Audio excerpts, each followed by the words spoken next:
Hello, everybody, and welcome to the Baka podcast.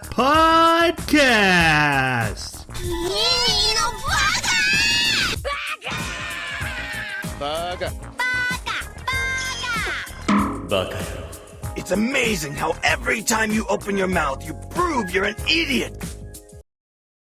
Hello, everybody, and welcome to a special episode of Baka. This one truly is special because it is our beginning of our year-end tradition where we start by watching a movie and then talking about it, an anime movie, and then watching two classic anime or anime that we haven't seen before that isn't really current and talking about that. And then we go back into our regular cycle. So we'll be doing that. So normally we are a podcast that watches a new anime, talks about it after watching for 2 weeks and turns the discussion over to you.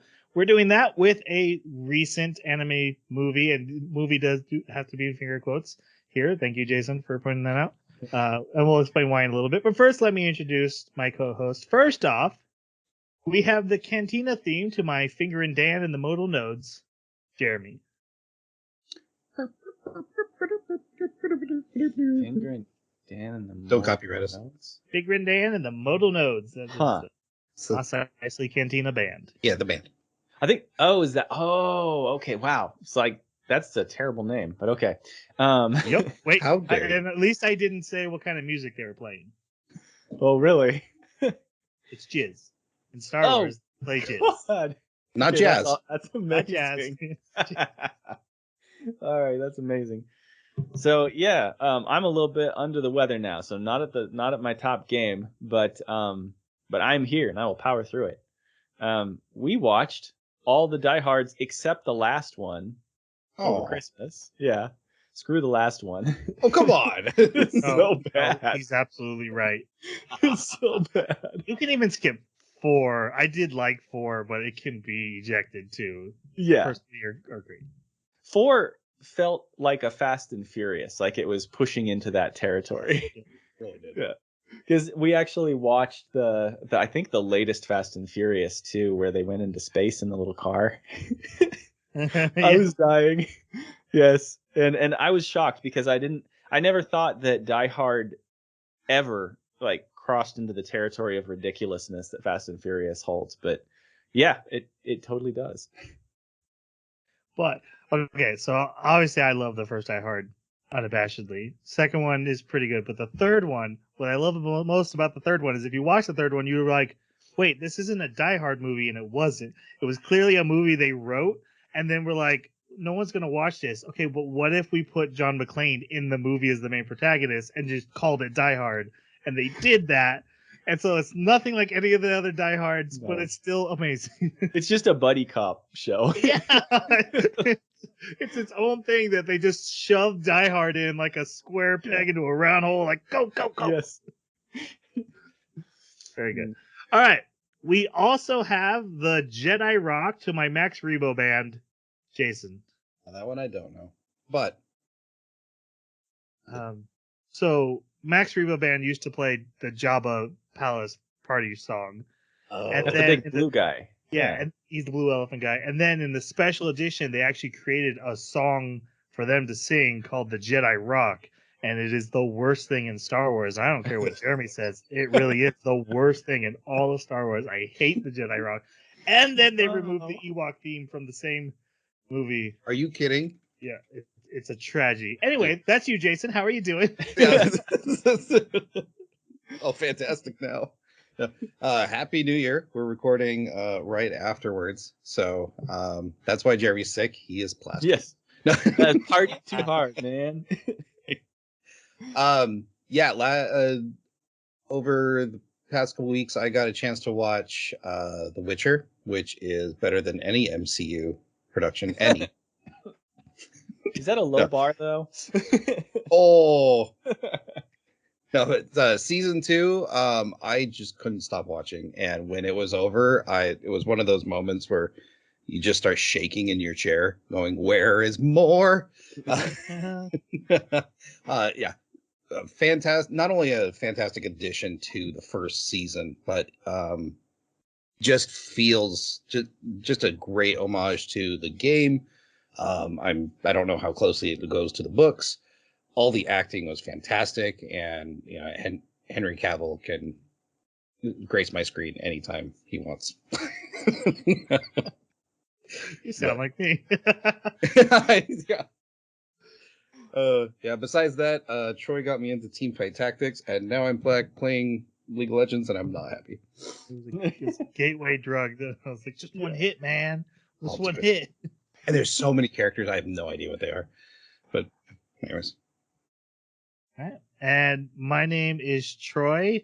I want to talk about a Christmas present I got. My wife got me a board game, and I opened it up, and it's a one-player board game. I'm like, oh, thanks, baby. A message received. You know, go play by yourself over there. It's called Box One, and it's created actually by a game company by Neil Patrick Harris. And I can't tell you anything about it other than you start with just answering trivia questions. But if you like video games like Inscription, which is very popular right now, and other games from that like Pony Island and the Hex, this is a board game up your alley because what you're doing is not actually what's going on, and it blew my mind, and I had a blast playing it, and I highly recommend it, but I just can't talk about it because it would ruin the experience. Also, I saw Encanto and I liked it. I saw the new Matrix and I liked it, and I will not be answering questions about either one. So let's move on. I saw the new Matrix as well, and We're I not hated it. we are not It was talking about it. so I knew- bad. Oh, hold on. Okay, one thing. Nope. Jeremy, you don't get an opinion on the new Matrix movie. Thank you that you watched it. Oh, Why yes, did- I do. Why didn't Jeremy get an opinion? Because he You're the doesn't only like the one Matrix as a whole. Well, I don't have a problem with the Matrix as a whole, but I definitely have a problem with the new Matrix. It sucks. I don't want to talk about what you thought about the Matrix 4. Not at all. Okay, I Not haven't even seen a it yet, so once I see it, I will engage you about it. Sure. That's gonna be Jeremy fun. can take his opinion, just throw it. I probably won't. Look, my opinion on the Matrix is I don't care what your opinion on the Matrix is. As a survivor of the Last Jedi battles, I have no desire to talk about Matrix 4 with anybody. I just want to enjoy it in my own little corner, and I don't care what anyone thinks. Speaking of Star Wars, great segment. Yeah, so we're here to talk about Star Wars Vision. So like I said, this is the movie episode of our podcast. But I've been wanting to get Star Wars Visions on the podcast, not only because I am a bigger Star Wars fan than I am an anime fan. This is an anime version of Star Wars. It is something I've wanted for a long time. This is where I figured I could get it in. And also the movie I had picked turned out wasn't a movie because I was just wrong. So Star Wars Vision is now here. It is an anthology. They're about 15-minute episodes. There's 9 of them. All together, it's about the runtime of a movie. It's about the same amount of talking points. So we are here to talk about that.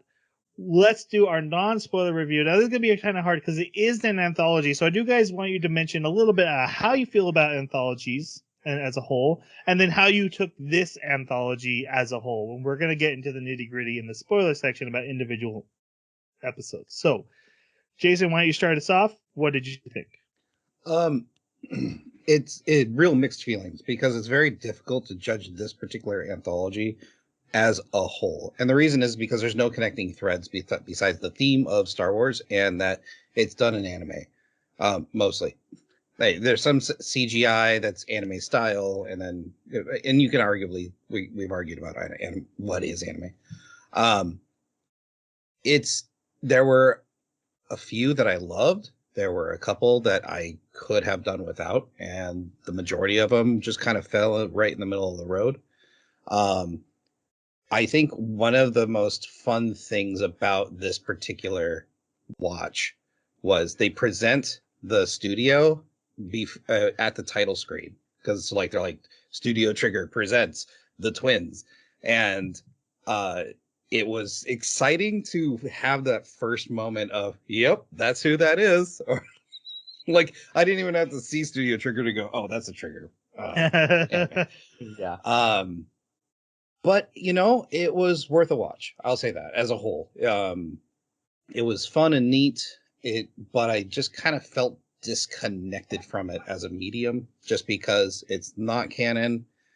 It's just a bit of fun, and a lot of them were just kind of the middle of the road as far as enjoyment. So, Do you find yourself happy in that with anthologies for the most part? so we mentioned Mushishi as an anthology that we've done, and I would say no. And it's hard to compare the two as apples to apples, because one, you have consistent characters Right. going throughout There's a each thread episode. connecting all those separate stories. And it's the same. It's not just the same world, but it's also the same like themes, as far as we have a extraterrestrial monster attacking people. Doctor comes in, figures it out. We have a solution. People die. Some people don't. Everyone's happy. This was very much it's the own story, like just encapsulated story with each one. So maybe if you compared it to the Matrix anthologies, because there was that, they had some anime, they had some CG. Right, but they all connected in fairly tightly, though. They were different characters, though, in different places, different times. I mean, I remember one where it was the robots before anything happened. Sure, but I don't see that being a direct correlation between, like, say, the Duel and the twins. I don't see those two stories existing in the same universe. Yeah, you're right. The scale is definitely greater in this. Yeah, it's similar, but yeah, the scale is greater. So, yeah, that's a difficult question to answer, but like I said, I think it's worth watching if you're a Star Wars fan or an anime fan. All right. Jeremy, what did you think? So for me, it was half and half, and primarily just because, even if I may complain about some of the more recent things that have happened with Star Wars, I am genuinely a Star Wars fan. I love Star Wars. Always have. And so when I watch these, I know that they're not canon, and I know that they're not necessarily going to be an accurate representation of the lore or the rules or anything like that. I know that coming into it, but I still can't shake that little bit of, for me, a disconnect of, well, this isn't really Star Wars. Like, this is fan fiction. I know it says it's fan fiction, but to me, that just kind of takes something away from it when I see the fan fiction. Why can't you just enjoy things? I can't do it. I can't do it. If this is fan fiction, it goes in the fan fiction category for me. And the fan fiction category is never going to be as good because I know it's not canon, and just it's the way my brain works. If it's not canon, it's not part of this world, then I kind of wonder like why I'm bothering with it. Because there's a myriad of fan fiction out there. If I want fan fiction, I could read fan fiction or watch fan fiction for hours and hours and hours and hours. The only difference is that this fan fiction was made by studios with good money and with the blessing of Disney Star Wars, right? But with that said, they did a fantastic job. Everything is done with very, very good quality. And even the ones that I was kind of bugged by, if I look at them in the frame or the context that they are in-universe creations, and so kind of taken into the meta level, then I'm totally fine with it, and I actually enjoyed it quite a bit. So, like, this is the anime that Luke Skywalker grew up on Tatooine watching. Yeah, exactly. Yes. Exactly. I love that. That's what I'm saying. Yep. Okay, so for me, when this was announced, I had to go and find my hidden dream journal and make sure it hadn't been broken into. That is clearly a joke, but there is a truth in, like, wow, this was really made specifically for me. I fit that exact what they're looking for. But I also have found, like, my 7-year-old son, when he watches these, he gets really pumped up for Star Wars more than he's ever done before. Like, he likes Star Wars. He's a big fan of Rey and Kylo, and he likes Luke and he likes Han. But this made him want to be a Jedi more than any, and that fact, after he had watched this for Halloween, he decided to be a Jedi. And I think that's what Star Wars was looking for. Like, how can we reach out to a different generation, the next generation, and find ways to create some interest in Star Wars? And I think this does this. But I also really enjoyed the assignment that was given, is like, hey, each of you studios, please make us a story that is what Star Wars means to you. And as someone who enjoys Star Wars, reading 9 theory papers or whatever, however you want to phrase these as, of what Star Wars is to them, why they care about Star Wars, what they found in Star Wars that connects to them, was really interesting. Because it wasn't, almost none of it was what I connected. I connected like the Western stuff and the World War II stuff, the fighter pilots and the smugglers and pirates. That's where my love of Star Wars really clicks in. But they went with the spiritual, the Jedi, and that was cool to see, and to see it from another point of view. And as long as they told us at the beginning, hey, this isn't going to be lore, this isn't canon, I was able to disconnect that. I probably would enjoy it more if there was like some lore canon stuff in here. When I watch Mandalorian or the new Boba Fett show, I'm like, ooh, I know what that is. Ooh, that connects. Ooh, that's me. But yeah. All right. Normally talk about OPs and outros here, but they're not talking about. Oh, I should. And Jeremy, I want to hear kind of your thoughts too. I really like anthologies. I watch a lot of horror anthologies, but what I like about anthologies is that you don't have to worry about character arcs or even endings. You can just kind of have purest form of imagination, because you don't have to land it, you don't have to explain it. You can just bleh and let the imagination flop onto the paper. Yeah, I love anthologies. I used to collect the short story novels from like Larry Niven and Isaac Asimov and others, where they had organized the short stories of all these other authors in the same genre. And I absolutely love that for the same reason that you described. It's like these little bite-sized morsels. Each one takes place in some kind of disconnected world with its own rules. Very rarely are they, like, I remember that there was like the Man Kazin Wars anthologies, which, that all took place within this one particular storyline in this universe. But usually they're very disconnected. So yeah, I definitely like anthologies. I also really like the Matrix anthology. I thought that was really cool. Yeah, Matrix is cool. Actually, Yes. When you mentioned horror anthology, Creep TV, have you watched those, Troy? I've some, yeah. Oh man, I followed them for a long time. I can, if I'm gonna take that experience to something like this, I can see where you're coming from. Where You got SCP too. SCP, yep. Yeah, that's anthologies. So yeah, I absolutely love it. More anthologies, the better for me. All right, so before we go on to our spoiler section, just so everyone knows, our next anime, this is Jeremy's pick. We're actually going to be watching the first 13 episodes of Neon Genesis Evangelion. I always say Neo. Neon Genesis Evangelion, the first 13 episodes. That obviously is a big thing to take on for us, for Three Bakas. But also that doesn't get into the really crazy parts. It's more of a typical robot anime at that point, but it's still really cool. So I'm excited to do that. I had been doing a rewatch of the movie, or starting to watch the remake movies with my daughter, so I'm in that mode anyway. This will be a good one for us to do. Yeah, and please make sure that if you do watch it, this is the old one. This is not the new 1.0, 3.0, 2.0. Yep. And probably mature content warning, just to be fair. Yeah, I think so. Yeah. Actually, no, it's PG-13, so we're good there. Doesn't stay that way once you hit the movies. Oh, okay. I would love to pick your guys' brains about End of Evangelion, but anyway. All right, let's go on to our spoiler section. So now we're going to be talking about each specific. Again, these are anthologies, so we're just kind of going to break down each one. There probably won't be a lot of talk about characters like there usually is, because there's no character arcs. They're just kind of there. But we'll review the story real quick. Jeremy and Jason will interject in any important things that they noticed along the way, and then we'll just kind of wrap up about how we felt about each episode and then go on to the next. So we are starting with what starts on Disney Plus, which is the Duel. The Duel is made by Kamikaze Doga.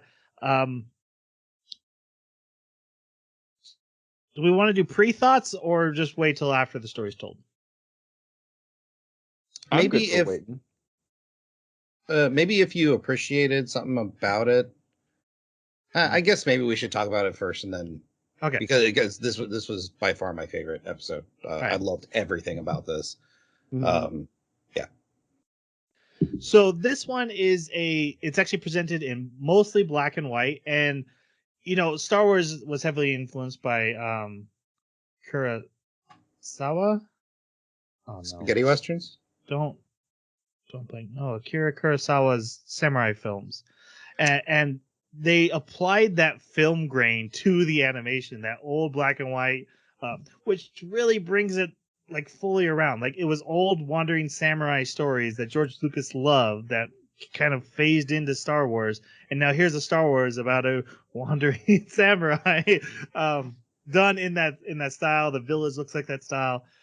So yeah, it's very very unique look in this story, and we see a stranger, a Ronin, a wanderer with his little R2 unit with a straw hat, and they come across this village, and they stop just outside the village at like a little tea shop, and then some bandits roll up in a vehicle and start attacking this village, and they're wearing like old stormtrooper armor that's like broken up, like they clearly found old stormtrooper armor and using it.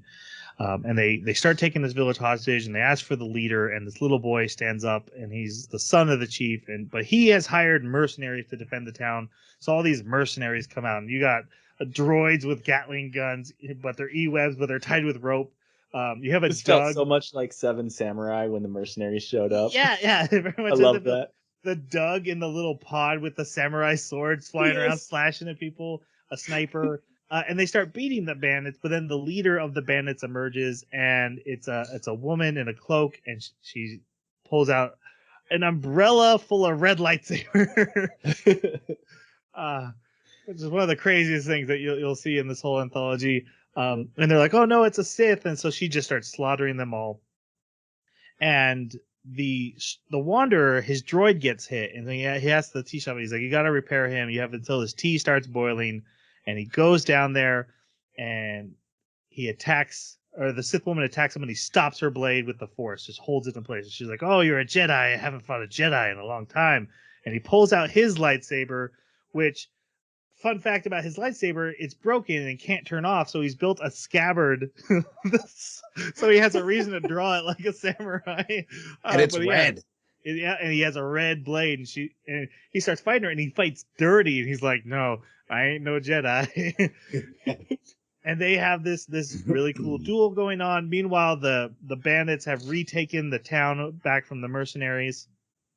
Tea shop guys trying to repair the droid. Tea shop guy, yep. And eventually, you can hear the tea whistle, the pot whistling from all across the place, and the stranger's out on a log fighting the Sith woman, and he sneakily presses a button, and it turns on the droid, who's now fixed, and he goes flying to the village and shoots missiles and hits every bandit, killing them all. The Sith woman blocks the missile for her, and the stranger like points out the button like, "I had a trick."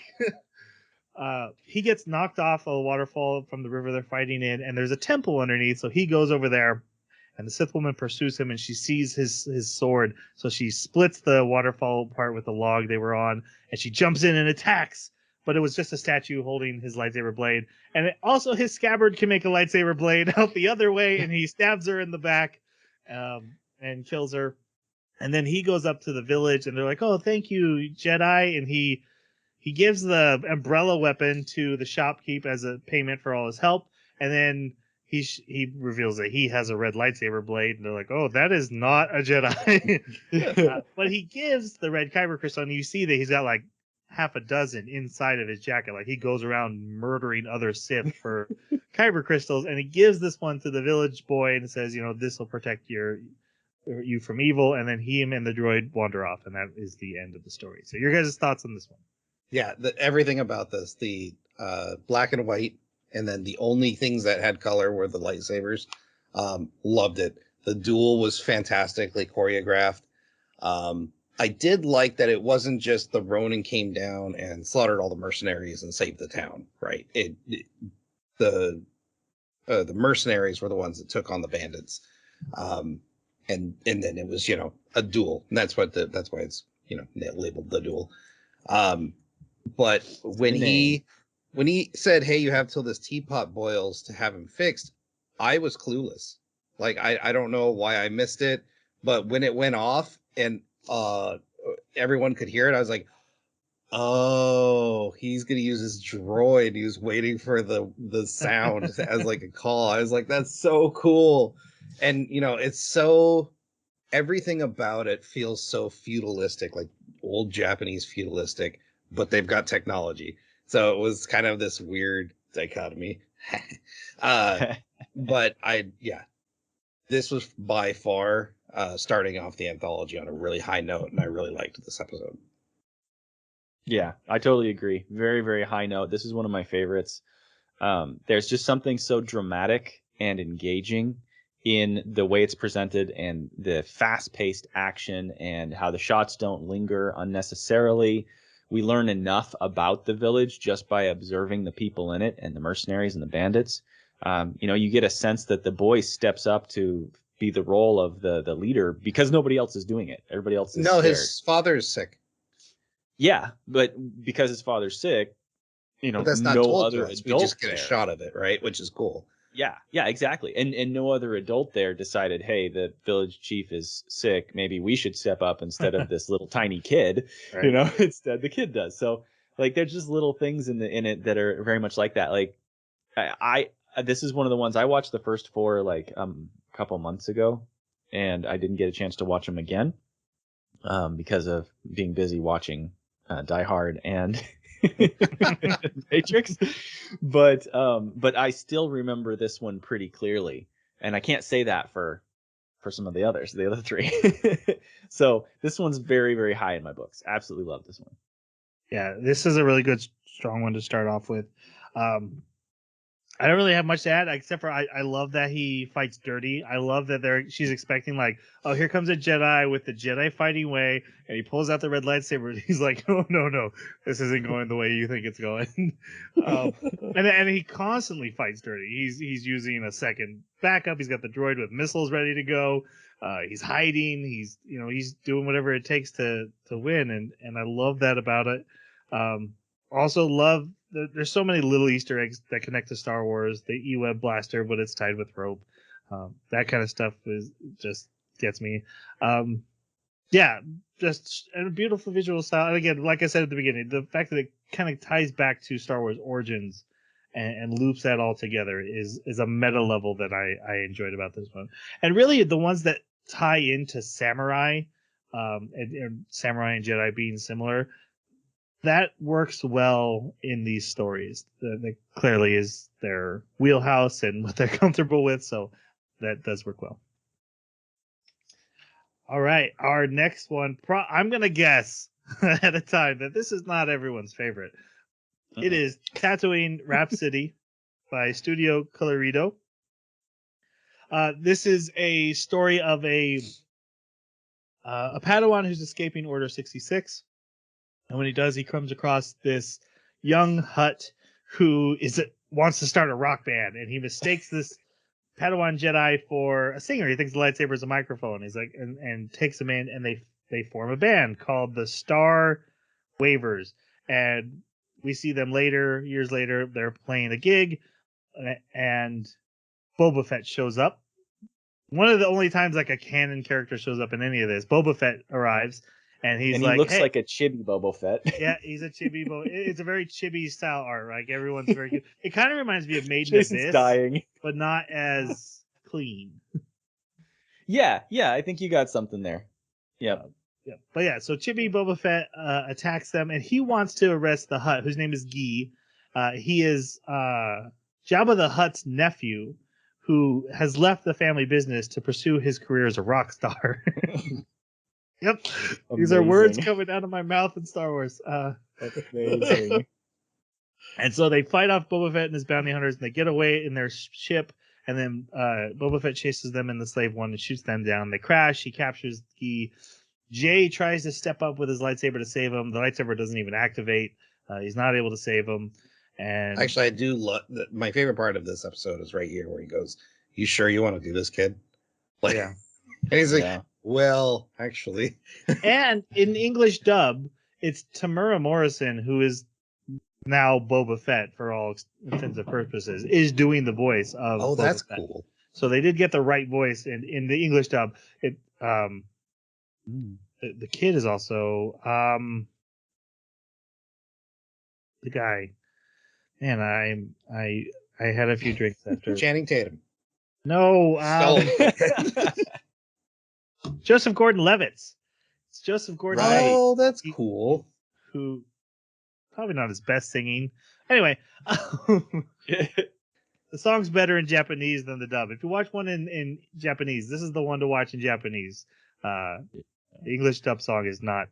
Believe it. It's not great. Yeah, no, I watched all of these episodes in English. So yeah, I've seen them in both, but I prefer the English dub just being me. Anyway,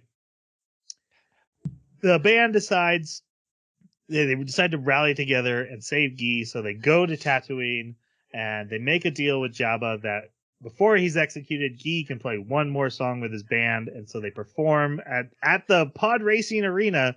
They play their song, and like I said, it's a better song in Japanese than it is in English. But they rock out, and it's broadcast all over Tatooine. There's even like a cameo shot of Obi-Wan Kenobi's hut hearing the song. Yes. And then at the end of the song, Jay says, "Jabba, I'm going to give you one chance. We need a band sponsor." When he says that, we're going to give you one chance. I was like, okay, so call back to Luke. Yep. Be our sponsor. And the crowd starts calling for an encore. So Jabba spares their lives and they get to be a band. They continue performing. That's the end of the story. Oh, one important thing is Jay turned his lightsaber actually into a microphone, completely abandoning the Jedi life, which is a bit of a weird message. But okay, what do you guys think of this one? Most of it I couldn't stand. I'm not a big fan of the story of, love saved the day or music brought everyone together. They're nice, but that's just not my style. Unless it's Vivi. Then we're all on board. Okay, but anyways. Yeah, it was okay. The animation I just was kind of repelled by, just my personal taste. And yeah, but that I don't have too much more to say about it. So I didn't mind the animation so much, but to me, it's very much like a sports anime, right? I can see that there's some people that are going to love it, and I'm just not one of them.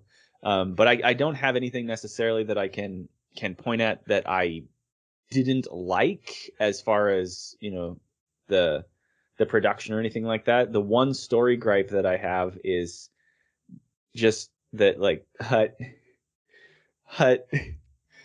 was he a guitarist? Is that what he was? Yeah, he was either the bassist or the bass. guitarist. Yeah, I'm pretty sure. With a flamethrower built in.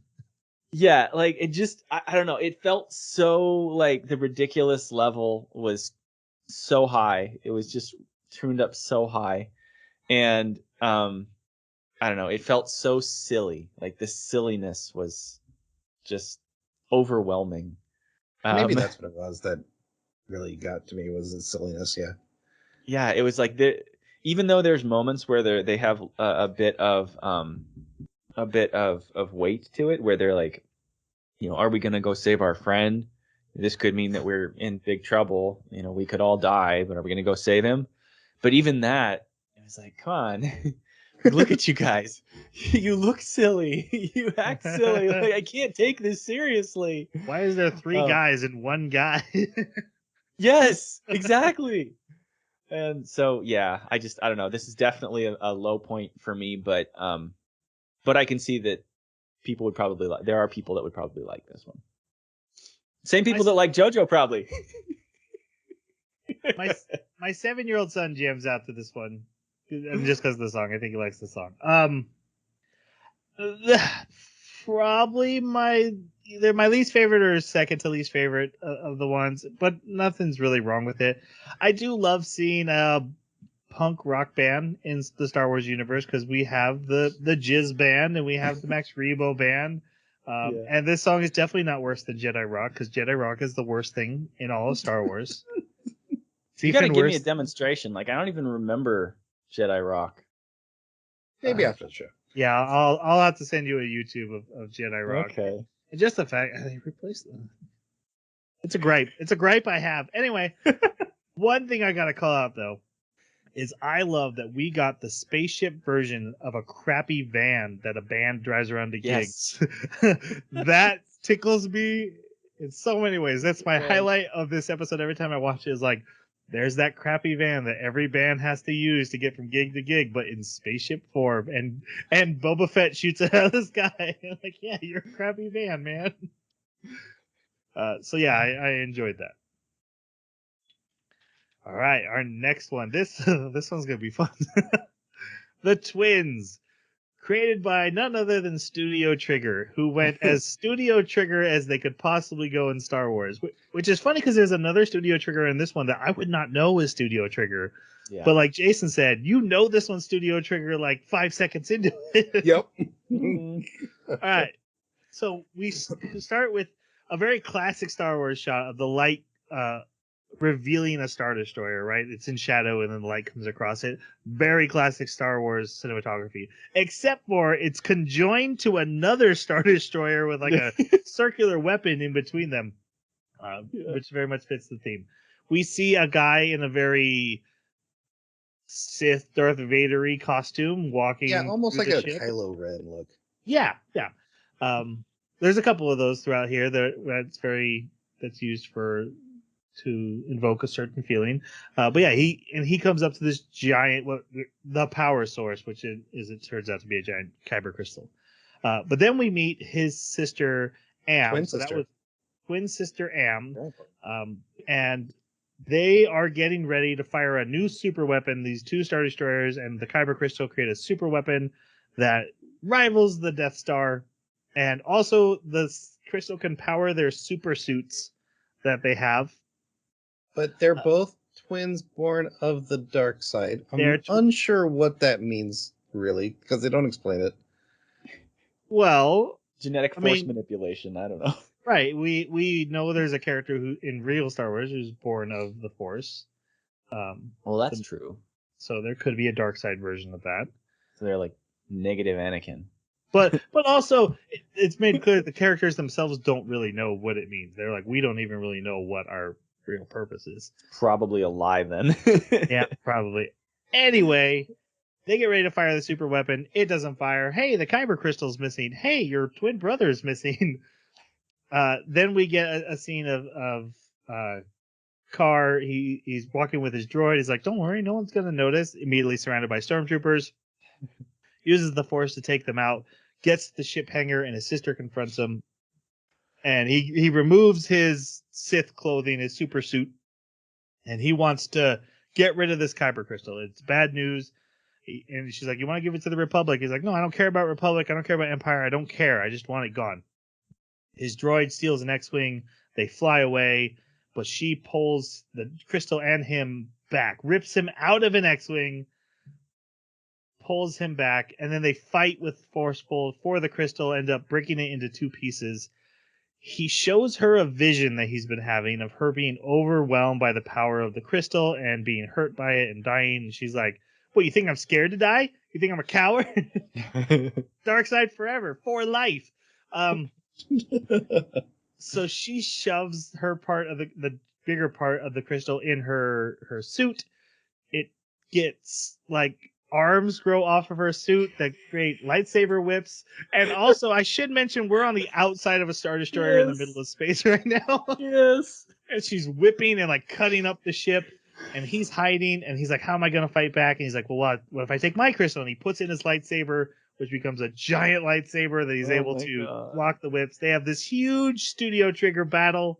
Again, in mid-space on top of a Star Destroyer. Yes. She's got lightsabers in her heels. She has high heel boots that shoot lightsabers. He eventually gets thrown from the Star Destroyer into space, but his R2 unit catches him with the X-Wing, and she starts to become overwhelmed by the power, just like he saw in his vision. And he's like, "Oh, we need a crazy plan to save her." And the R2 unit is like, "I have a crazy plan." And this crazy plan, I wrote it down. upside down super lightsaber hyperspace slash. Yes. That pretty much describes it, and it's the most Studio Trigger thing ever, which fair enough. I say that a lot, but it also keeps being true. Yep. And not only does it slice the Star Destroyer they're on in half, it only manages to break the crystal in her chest without hurting her at all.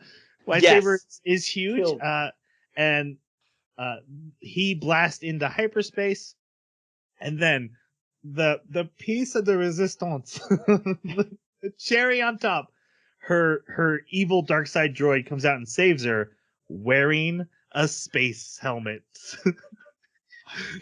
They've been out in space the whole time, no problem. But the droid who doesn't need to breathe wears a helmet anyway. And that to me, like, that is like Studio Trigger saying, "Yeah, we know, we don't care." he crash lands on what's clearly Tatooine, saying, "Okay, we're gonna go and save her. I know she survived. She's out there. I can feel her. We're twins after all," and that's the end. This literally felt like 5 baked dudes in a tiny room going, "Yeah, but let's say he lunges at her, right? And she's got a lightsaber in her heel, and so she attacks. Yeah, man, that sounds great. Write that down. But what if they were whips?" Okay, but remember that scene in that one movie where they hit with hyperspace? But what if he's on the outside with a lightsaber, but upside down? Oh, dude, write that down. Write that down. Also, not only 5 baked dudes, but 5 baked dudes who read Jeremy's hate journal. Yes. We decided we were going to do everything to piss him off. Everything. I looked at this I enjoyed it thoroughly, but it was not Star Wars. Like, I get it, but like the twin brother and sister Force users, that was a little too on the nose. Right. But yeah, everything about this was just over the top. Like, when it opens and it's a Star Destroyer and then huge cannon, another Star Destroyer, I was like, okay, everything is over the top. Not just and like when she goes to confront her brother, like, not only is she like have like a squad of stormtroopers, she's got 2 squads of stormtroopers and 2 ATSTs. Chicken walkers, for those who don't. Right. So yeah, on a pure enjoyment level, I thoroughly enjoyed it. On any sort of cognitive ability, yeah, this didn't make sense at all. Yeah. So for me, it's pretty colors and really dumb. Yep. I don't disagree with that, Jeremy. That's accurate. I'll just say I would have been disappointed if Studio Trigger didn't do this one. If Studio Trigger only had the other anime or other episode, I'd be like, well, why did we call Studio Trigger then? Like, why'd they pull their punches? Fair. I agree with that. You know, if Studio Trigger is coming to do a Star Wars, give me the most ridiculous thing you can think of. That Give me Gurren Lagann. Yeah, give me Gurren Lagann in Star Wars. That's what. One time. Again, This is not a one I want an anime built off of. I agree with Jason when he said this is not Star Wars. This is pretty as far from Star Wars as we get in all this. But it is exactly what I wanted when I heard Studio Trigger was making a Star Wars episode in Visions. So, yeah, like, blow my mind.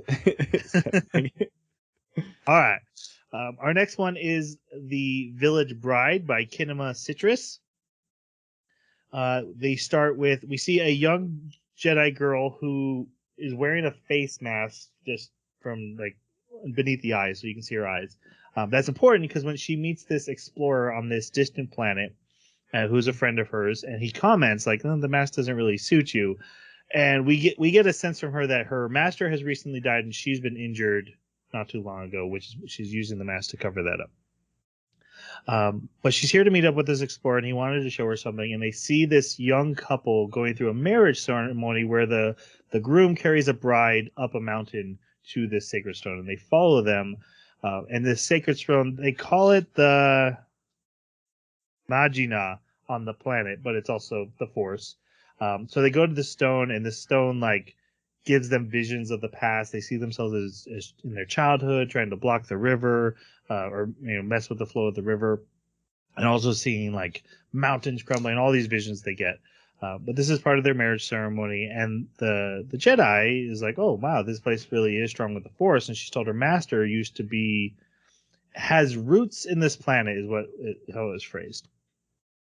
So the bride and groom return to their village, and the Jedi and the Explorer do as well. And a feast is held that night for the wedding ceremony. And the Explorer explains that bandits had found separatist war material after the war, so they have the battle droids and stuff, and they demanded to this village be subservient to them and give over their chief.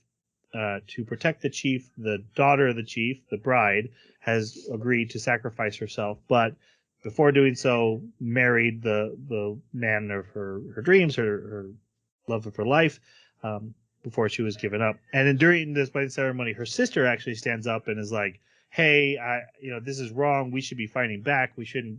Why are we mourning at a wedding? This isn't how it should be." And she takes off with a bunch of her friends.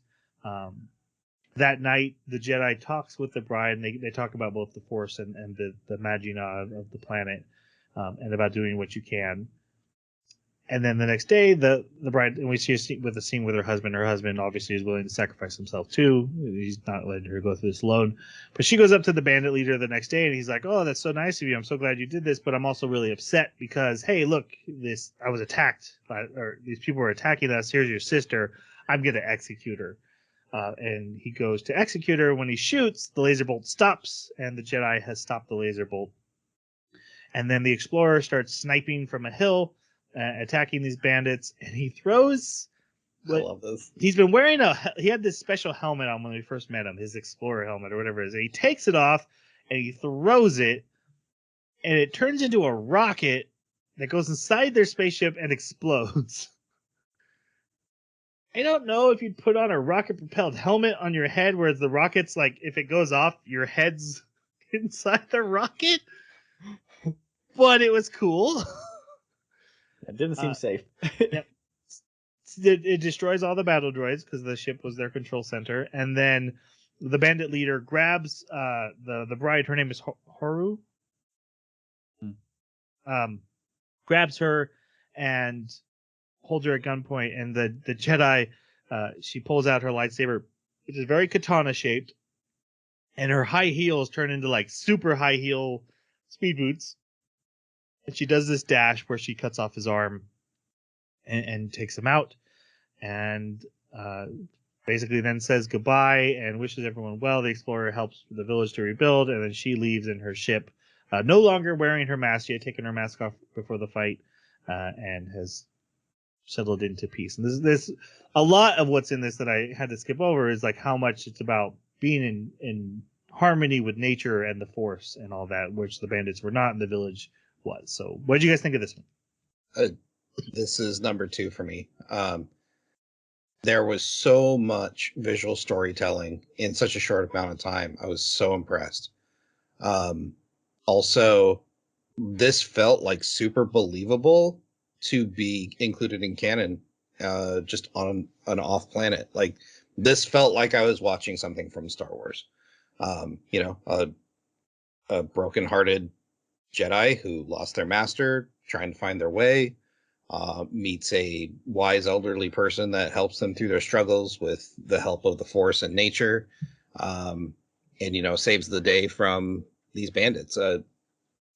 I would love to see more about her story, and this was a great episode. So when I initially said that I really liked half of these and I really didn't like the other half, well, there's 9.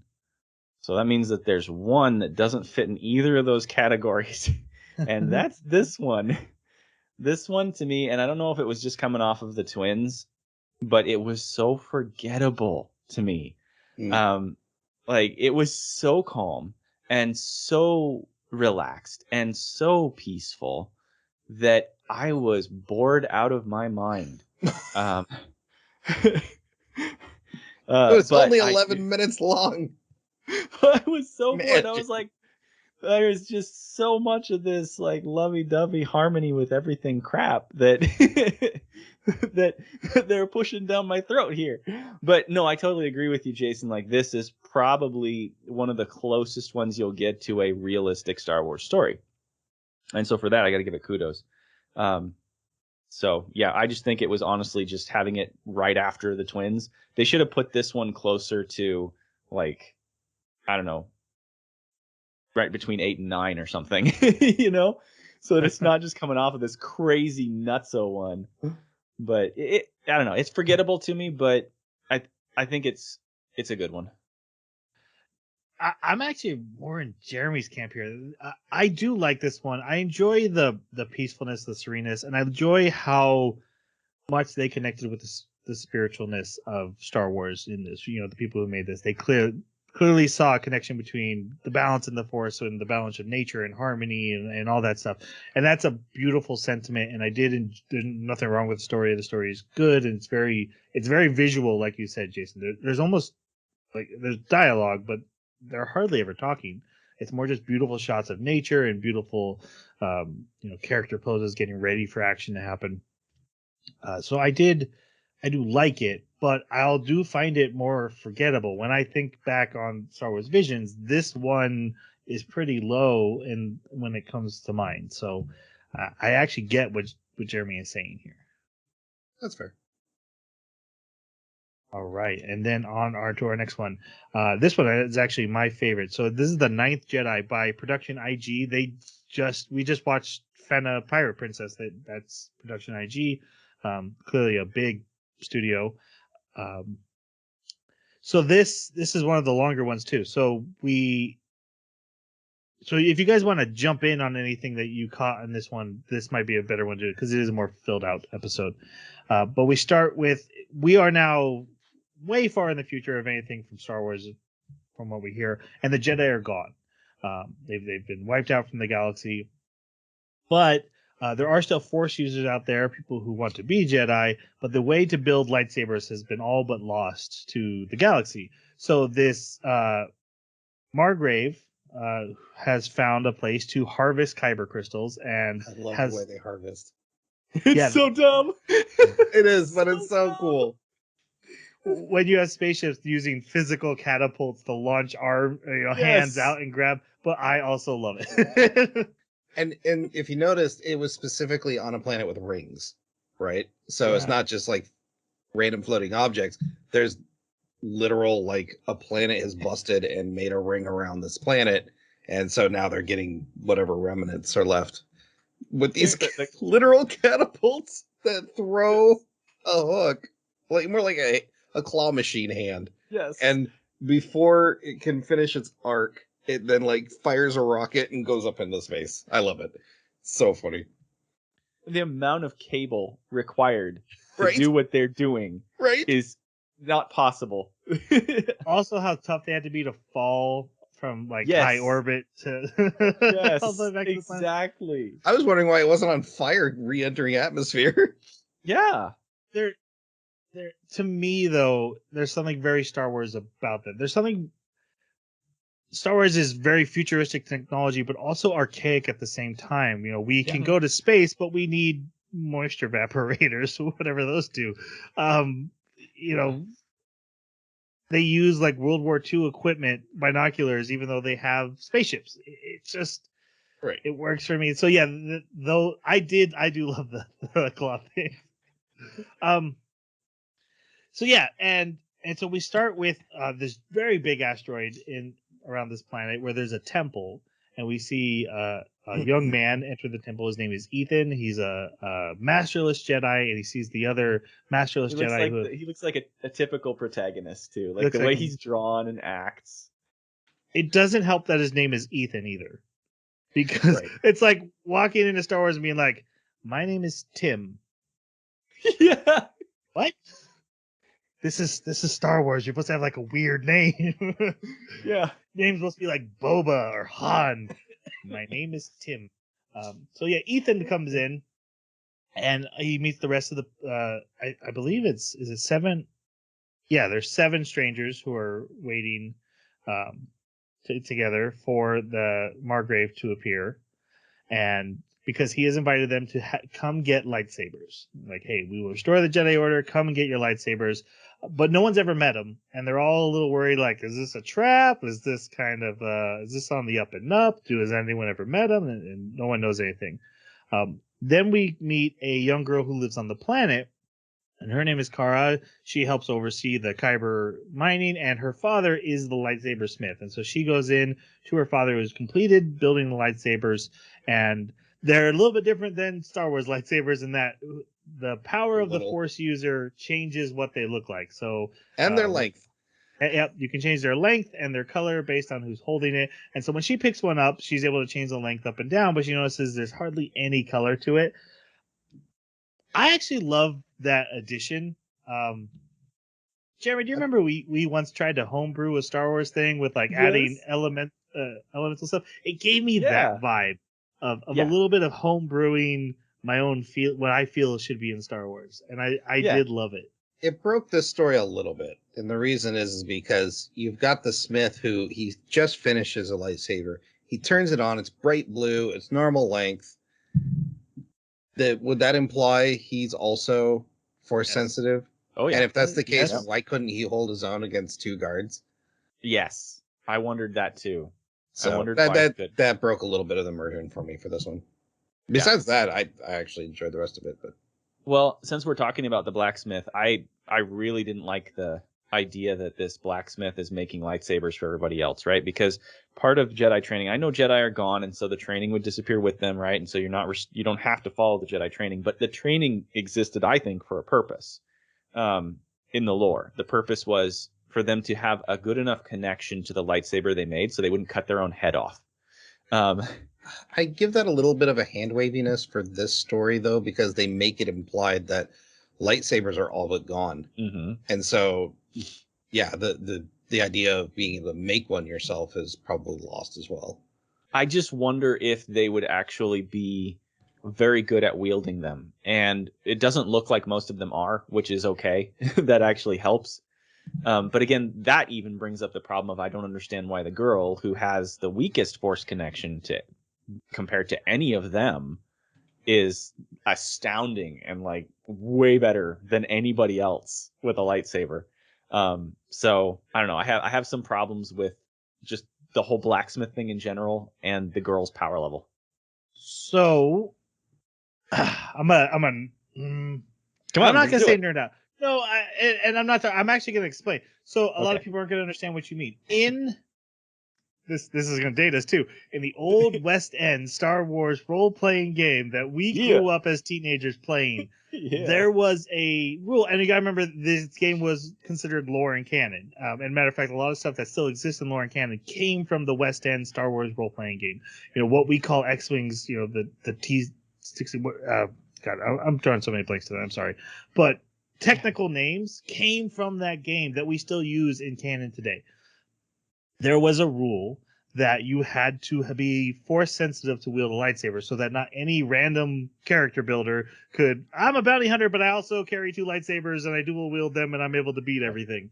But you suffered massive penalties if you did. You were very likely to cut your own head off. And the canon reason for this rule was, hey, if you don't have the Force and you hold a lightsaber, you could just stab yourself in the face that easily. Like, you need the Force to be able to use it. That hasn't been a thing for a very, very long time, especially since George Lucas decided he didn't care. And, you know, in the prequels, we have General Grievous who wields 4 at a time. Yes, he has a robot body, but a lot of people don't adhere to that anymore. Yeah. The explanation, the explanation that I remember reading was that the lightsabers don't want to move. They're kind of like a gyroscope. They do not want to move on their own. And so you're not just wielding them like you wield a sword. You're literally using the Force to move them. And I know this is like grognard garbage that I'm doing right now, but still, this is the perspective that I'm coming from, is like, depending on how strong you are with the Force is how capable you are at moving your lightsaber and knowing where it is, because you feel it. You don't just swing it. I wasn't going to relitigate an old argument with you, Jeremy. I was more explaining to people who are listening who's like, wait, what? What's wrong with Jeremy? Lots of non-Force use people without the Force use lights.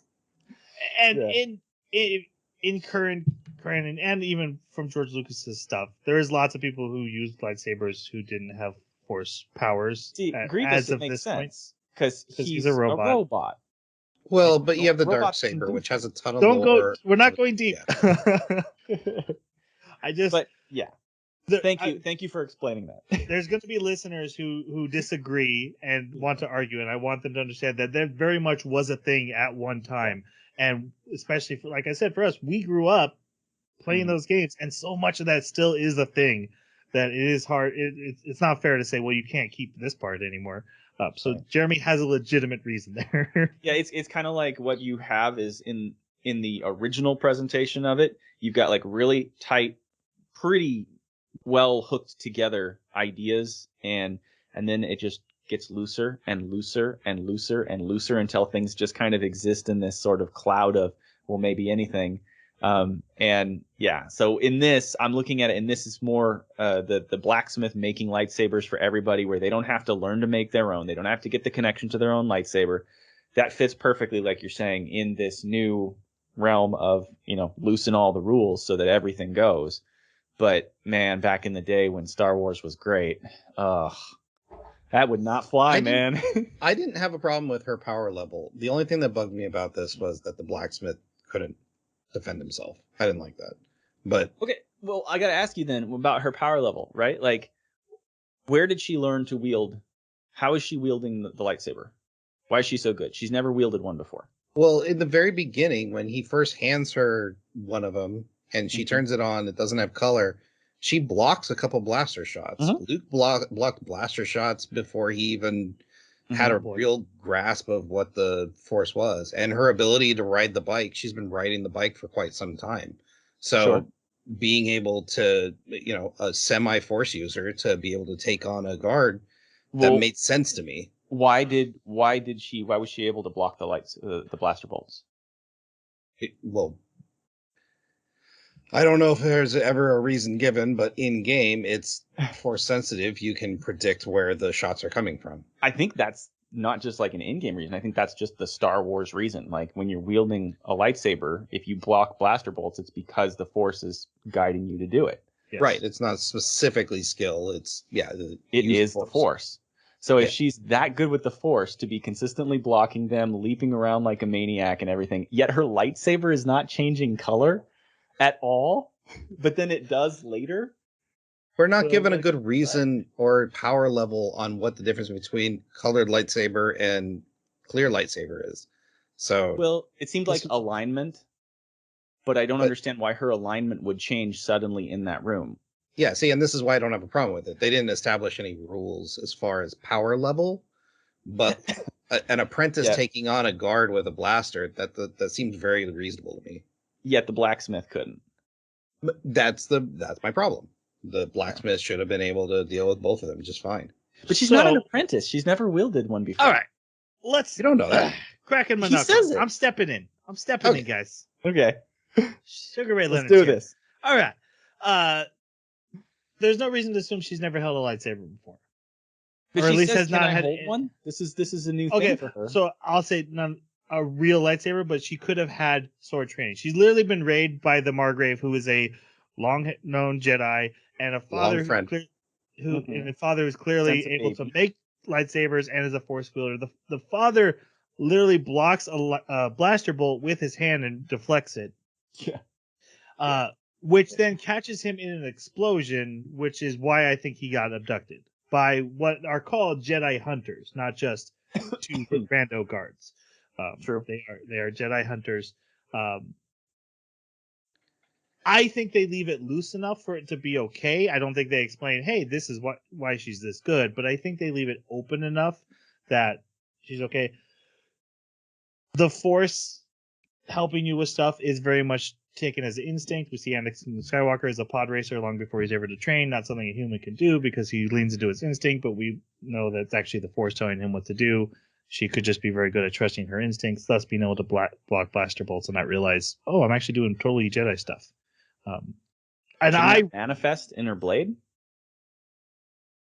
I think it's more of a self-confidence thing because it changes so quickly. I think as she comes to believe herself as a Jedi, her blade changes color. And I actually really like that throughout the whole story, the blade gets greener and greener until the end. She has a full-on green blade. Actually, when that one dude's saber turns purple, I was like, "Oh, that's so cool." Even though the blade changing per alignment would kind of piss me off, but agree to disagree on this one and go forward. let's keep marching. Well, yeah, Okay. I mean, we're not done yet, so Yeah, fair enough.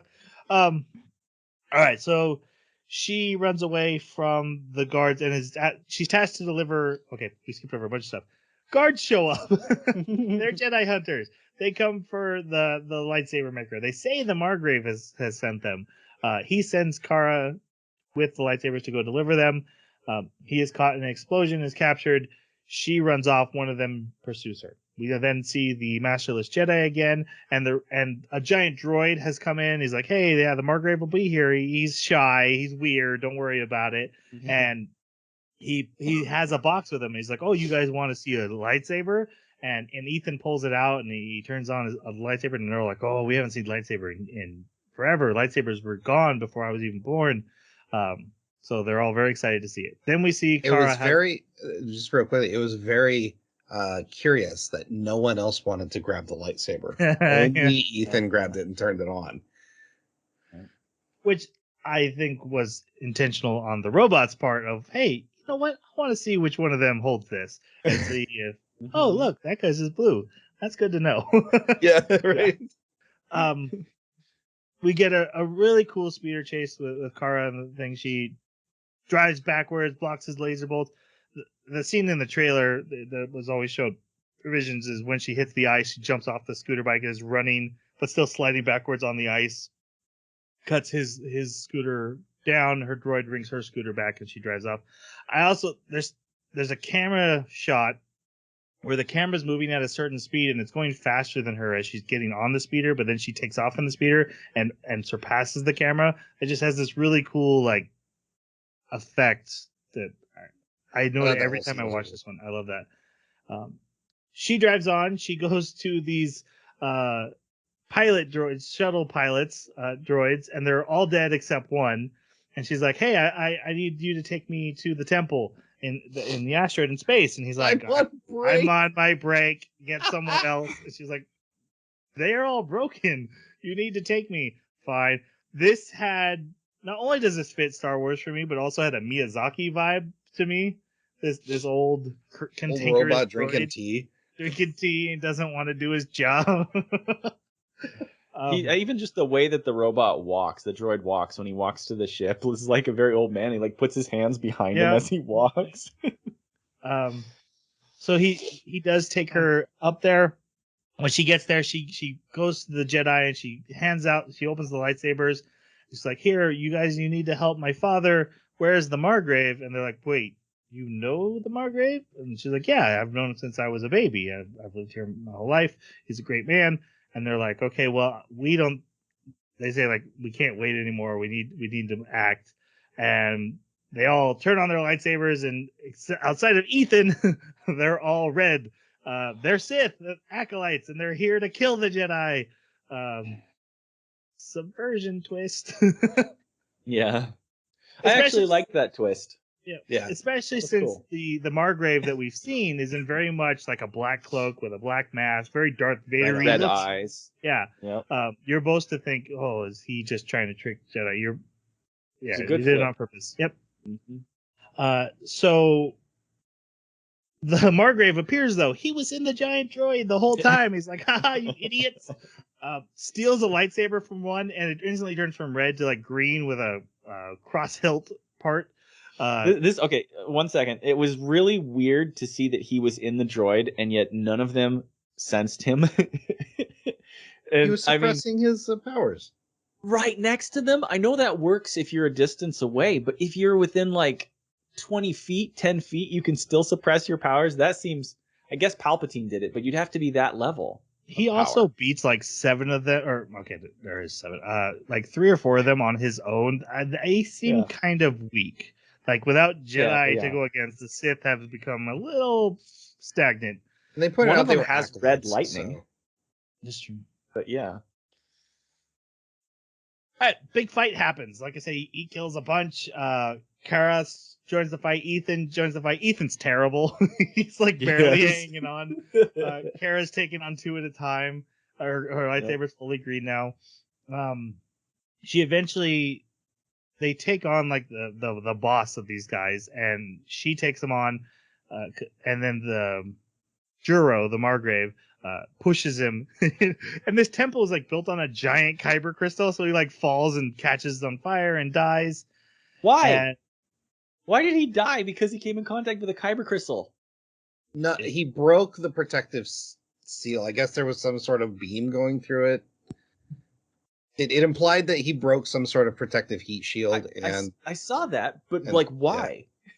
Because he burned up. why not? Why? Yeah, that's a better. If it's just a kyber crystal, then what is the beam for? What's the point of that? I don't understand. It's a giant lightsaber. These are Okay, anthologies. it's rule of giant lightsaber pointed at the planet for what purpose? For what purpose? As a signal of where the smith is. But you actually got coordinates from a little disc. Like, you didn't need that signal. I'm totally joking, Jeremy. I don't know why. I know. I don't know. It's the rule of cool. And it's just killing me here. In an anthology, that's okay though, because you don't. As long as it's not impossible, it can be and it's plausible. There could be a purpose for that. That way, if you fall in there, you die, and that's all you need to know. And if they made a part 2, and then someone fell in there and then didn't die, then you'd be like, okay, no, you need to address that. But this is a 20-minute episode. It's a one-time thing. It just does. Yeah. I guess for me, it's like, I totally agree with you, but I guess for me, it's like this compound thing where, like, he was literally hammering a kyber crystal to prepare it to go in a lightsaber. But if you noticed also, the hammer was it. too big to get into the crevice where the crystal was, so he was only hitting the guides that were holding the crystal. Okay, so They were he actually wasn't beating even, it.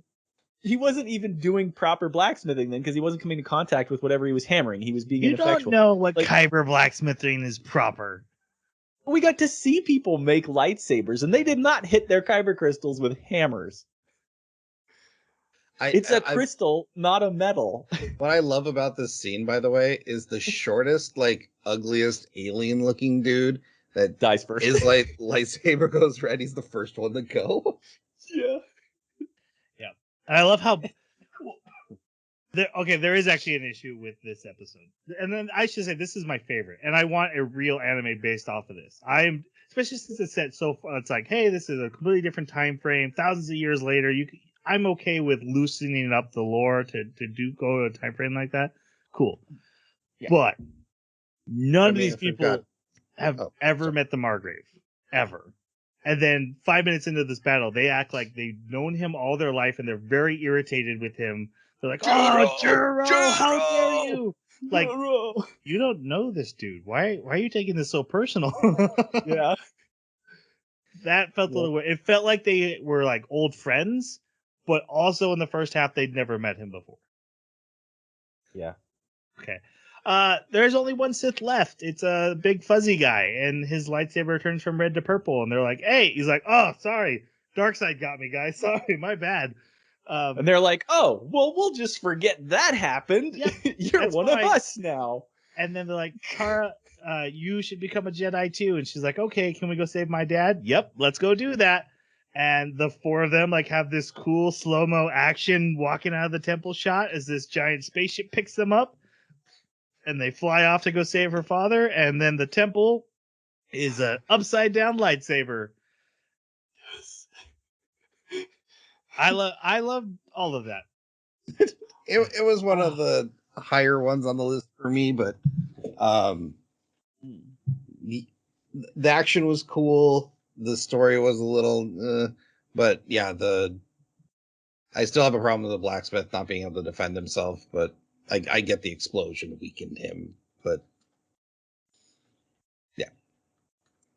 I would be down for an anime about 4 brand new Jedi in a galaxy that hasn't had a Jedi for generations. One of them is Ethan and he sucks. One of them just came back from the dark side and like you can't have him around Sith. He'll turn into a Sith right away. Like you gotta keep him away. He's our diplomat. an old crazy guy who likes to dress up in scary masks, and a young girl who just wants to find her dad and has to put up with these three idiots. That's a good anime for like a season or two. I'd be down for that. Yeah, first season is like them finding the dad and like picking up new recruits, and then like the second season is like their search for Jedi across the Yeah, galaxy. or the battle against the Sith acolytes and finally having the face off. And like I said, because it's set so far away from actual lore, I'm fine with this actually plugging into canon somewhere. Yeah, I mean, we totally have time agree. travel, so We do? Oh. Yeah. Yeah. Oh, yes. Yes, we do. yeah, cool portals. Yes, we do. So yeah, I actually agree with you that the distance that it's placed in the future gives it a lot of leeway that you don't normally find. The only things that I think still don't make sense are hammering kyber crystals. That just, I can't figure that one out. And then I don't know, the forgiving the guy for trying to kill them alongside the other Sith. That I just don't get that. Like, that doesn't seem like a very Jedi thing to do, even if no you harm, are no desperate. Foul. None of the harm, good guys died. He didn't wound anybody. Yeah. And he turned good. No harm, no It doesn't foul. sound like he's very useful then. Guys, I think I accidentally joined a mob. My bad. I just got really caught up with the. Yeah, I was overcome by the dark side. Well, that's going to happen again. They promised me cookies. All right, we're moving on. Yeah. We're moving on to TOB1 by Science Saru. Do we have to? Yes, we do. The moment I saw this, I was like, am I watching an episode of Mega Man? Yes, like, same. That's exactly what I said to Tanya. Before we even saw Toby, I was like, this is Mega Man. That was Dr. Egg right there. Right? Guys, it's not Mega Man. It's what was inspired. Astro Boy. It's Astro Boy, the first anime ever. Yeah. Like, that makes sense to build into one of the episodes. Anyway, TOB1. TOB1 Kenobi. He is a little robot who helps a professor who's trying to create life on a planet by creating rain. But all he wants to do is become a Jedi. And the master's like, hey, stay out of the basement, and Jedi are not a thing. Don't worry about it. Quit dreaming about adventure and help me do science. Does he have arms? Nope. The Doctor? No. Okay. He does not. So this is actually, because there's an Inquisitor, it's post Clone Wars. So you probably lost him in the Clone Wars. Or to Vader. Anyway. He finally tells, fine, if you want to be a Jedi, you have to find a Kyber crystal, and there's only one on this entire planet, so good luck. So this little robot boy builds a scooter, a speeder, and explores the entire planet, can't find it. Eventually the guy's like, well, have you tried using the Force? He's like, no, you didn't tell me that part. Searches the entire planet, can't find it, decides, well, I'm not allowed to go in the basement. It's the only place I haven't looked. So he goes into the basement, and he finds a spaceship. He's like, oh, cool, a spaceship. And he turns it on. Well, it's a Jedi spaceship. And so an Inquisitor, a Star Destroyer, picks up the signal. And he also calls on like all comms. Hey, are there any Jedi out there? Also, you say searches the entire planet, but the old the old Doctor doesn't age. So I think he had about the attention span of a regular kid his age and searched about as much as you'd expect a regular kid his age to do. Fair enough. Lift a few rocks and then come back. It's a very tiny Rick and Morty planet. There you go. That's possible. The professor, whose name is Toka, he reveals he actually is a Jedi, and he gives him the pieces of his lightsaber and locks him away. And TOB1, I call him Toby. TOB1 passes out, and when he wakes up, everything's been wrecked, and the professor is dead. Has been killed by the Inquisitor. So he decides he's going to continue his work. He does eventually complete it. Rain comes to the planet. Life comes to the planet. And when that happens, he finds the Kyber crystal within himself, and he's able to complete and create the lightsaber. But the Inquisitor comes back, and he battles the Inquisitor. And the professor tells him he is a Jedi now. And so they fight. Another little droid jumps on his back and gives him a jetpack. He loses his arm. He defeats the Inquisitor. And the Inquisitor says, "A force-sensitive droid!" Ah! And I was like, "Oh, it's me. I'm the Inquisitor." And then he decides he packs up all his science stuff and he's going to go continue the professor's research on other planets, because that's what a Jedi does. Oh God. And okay, thoughts? I This don't have is a very kid's many. show. I hated it. This is a kid's show all the way. Like, this is the one I was thinking of when I said if it's an in-universe, like, nursery show for little kids to be like, yeah, this is the Force. Watch Mr. Toby. Did you say nursery? Yeah, I was thinking of like a preschool nursery or something where they're Should- playing it in the background. So my 7-year-old really likes this. And I just want to remind everyone Jeremy doesn't have children. He doesn't know Yes. ages. I don't. Okay. Just put this on. Where there's kids, just play this. They'll love it. Jason, no go for you either. No. Just breaks so much about what Star Wars is. Plus, I couldn't stand the animation. And everything was just hyper stylized. And I didn't like it. Did you like the sound design for his like walking? Squeak, squeak, squeak, squeak. Just the Pinocchio story was just not Yeah. something for me. It is not my favorite by any stretch of the imagination. My son does love it, and I love how hype he gets during the fight. Yeah, I believe it. And yes, Jeremy's right. This is for little children, but also the fact that there is a reference to mixing Astro Boy and Star Wars, I think is very cool, and I love it for that. It is not one I care. I need to watch ever again. Yes. I like watching Like, my son get hype with the Inquisitor, and I like this as an Inquisitor because that's a kind of a deep cut in Star Wars lore nowadays. But I love how like the Inquisitor shows up at just the right moments, like to kill the old Jedi, and then later he shows up at just the right moment once he gets like life and everything going on the planet, and he's like, oh, there was another one left, and you're left wondering, so how long did it take, right? The professor had been there for a long time, presumably years, trying to get this to work. And then the little Toby had to rebuild the entire laboratory and then continue the studies, test, experiment, and produce life and rain, create an atmosphere that now is producing rain.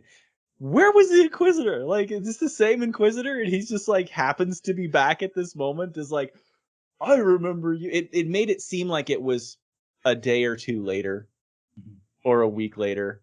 And it just, I don't know. I'm sure this is just a fever dream, and some kids actually just got cancer in the hospital. That's all. Ooh. wow, Dark, but okay. please, happy 2022, everyone. Yeah. Hey, Betty White just died. Seriously. I spent the morning watching Golden Girl clips and laughing so hard. It's so good. All right. Let's go on to the next one. We don't need to talk Thank about you. TFU1. Oh, the only thing I want to mention is Science Saru, who does probably the most kiddie version, also does one of the most hardcore ones. They did the last one as well, which is one of like the darkest stories. So they're capable, and they clearly were going for something, and that's fine. All right. Right. Yep. The Elder. This is also Studio Trigger. You could not convince me of it if you didn't have the credits telling me it was Studio Trigger. Mm-hmm. Oh yeah, Agreed. and also I think out of all of them, this is the closest. I think besides like the Village Bride, of being like, if you told me this was canon, this was just a side story, I would 100% believe it. Mm-hmm. Like everything about this felt very Star Wars. Mm-hmm.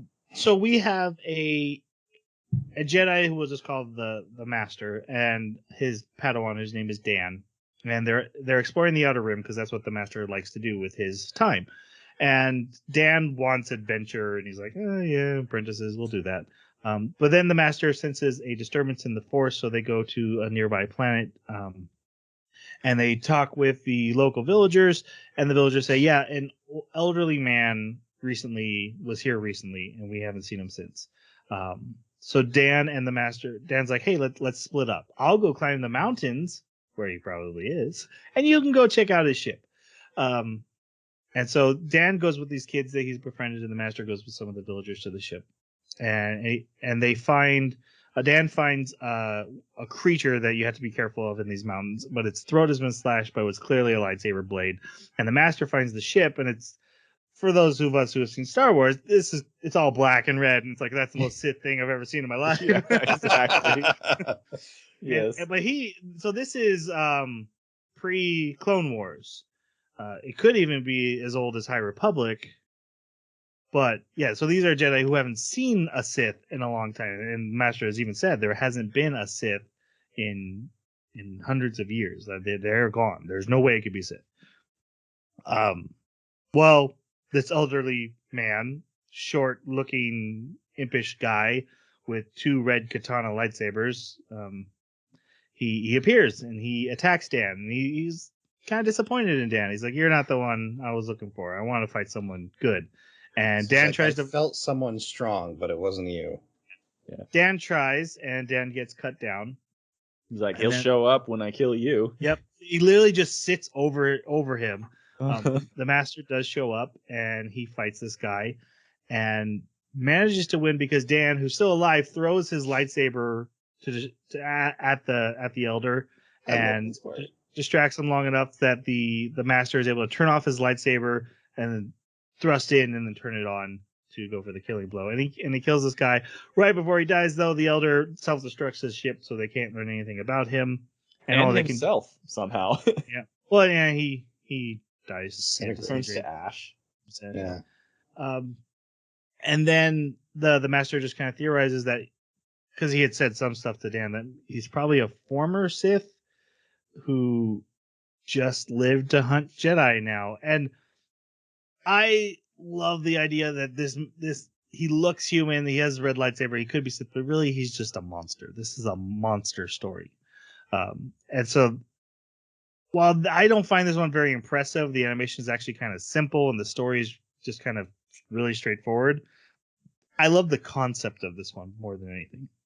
Mm-hmm. It felt very grounded, and I like that a lot. Yeah. This was my 3rd favorite. I did love that there was just this, monster in an old dude's body. But I did love the like lesson at the end of the only reason we could beat him is because time beat him. Yeah. We didn't. Yeah. Time did. And then no matter how strong you get, there's going to come a point where you're just going to start going downhill. And that's where you come in to replace me. I thought that was a pretty sweet message. Yeah. Also, I like the exchange back and forth between the Padawan and the Master. It was very Anakin. Yeah. He was kind of a punk Padawan, which was funny. Yeah. Where's the action? I want to fight. Yeah, exactly. And he was always saying like, "You're such a wise master. You're such a," and you can tell it's just sarcasm, just dripping. Yeah. He even points out I was being sarcastic. I'm gonna pretend I didn't hear that. Exactly. Yeah. And like you guys mentioned that feint where he basically just like turns off the lightsaber and then turns it back on. Shadiversity on YouTube, the Shadiversity channel he did a fantastic episode a while back where he actually went through the mechanics of like what would lightsaber fighting really look like, given the way that the rules that we have for lightsabers, and what it wound up being is more like rapier fighting, because you do not want to be anywhere near your own lightsaber or the enemy, and you can turn it off so easily. So like, it is the most dangerous thing. You just like flick it off all the time. So it was cool to see a Star Wars episode of anything where that actually happened. I've never seen that before. Yeah. Oh, you have, Troy? You've seen it? Yeah, like a lot of times, but that's okay. What?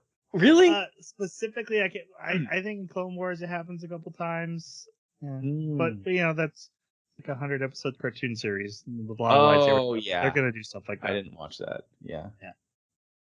All right, moving on to Lop and Ocho. This is by Geno Studio. This one we're on the planet Tau, which is definitely not Japan, and it's under Imperial control, which is definitely not British colonization. Yeah, none of these episodes are taking place on Japan. Honest, none of these are planet Japan. And we see this escaped slave bunny girl, and it is canon that there are bunny people in Star Wars. So, And when we say bunny girl, we don't mean like, senpai bunny girl. We're talking about like actual rabbit. She got a puffy tail. Yeah. That's really funny. But she's clearly an escaped slave, and she's in the market trying to steal food. And this lord and his daughter come across her, and the daughter's like, "Oh, come live with us." And the lord's like, "Oh, now I have to do it because you said it." And we'll take her in. Yeah. Well, and so they free her and they take her in. And then we go to 7 years later, and we see the Lop, the bunny girl, and she's waking up from an attack on the Imperial facility that her adoptive father, has done. He's doing terrorist activity against the Empire and their colonization.